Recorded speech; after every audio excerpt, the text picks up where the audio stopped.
राधे राधे दोस्तों, मैं रीता अपने यूट्यूब चैनल में आपका स्वागत करती हूँ। और आज मैं आपके लिए बहुत प्यारा सा एक सोहर का उठान गीत लेके आई हूँ। मुझे आशा है कि आप लोगों को पसंद आए, और पसंद आ जाए तो लाइक शेयर करना और कमेंट करके बताना कैसा लगा मेरा ये गीत। तो शुरू करते हैं। राजा मोर मान हो, राजा मोर मान, लागल बा झूलनिया झूलनिया गढ़वाई दा राजा जी।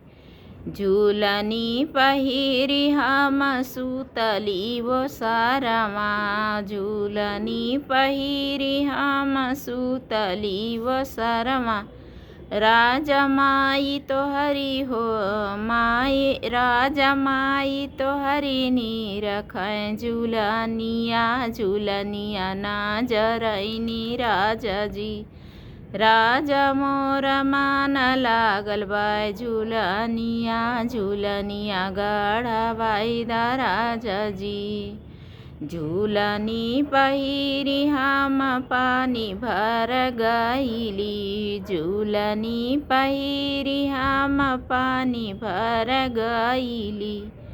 राजा भौजी तो हरी हो, राजा भौजी तो हरी नी रखें झूलनिया झूलनिया ना जरैनी राजा जी। राजा मोर मान हो, राजा मोर मान, लागल बा झूलनिया झूलनिया गढ़वाई दा राजा जी।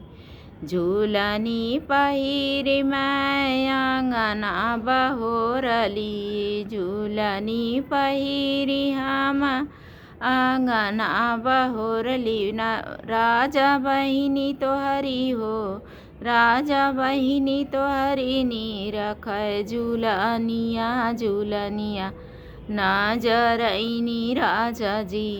राजा मोर मान हो, राजा मोर मान, लागल बा झूलनिया झूलनिया गढ़वाई दा राजा जी।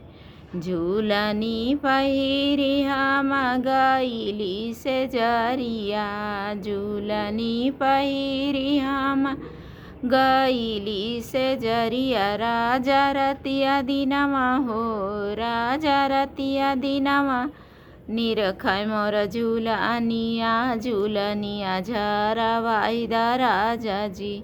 राजा मोरी मान, लागल बा झूलनिया झूलनिया गढ़वाई दा राजा जी। कैसा लगा मेरा ये गीत आप लोग ज़रूर बताना।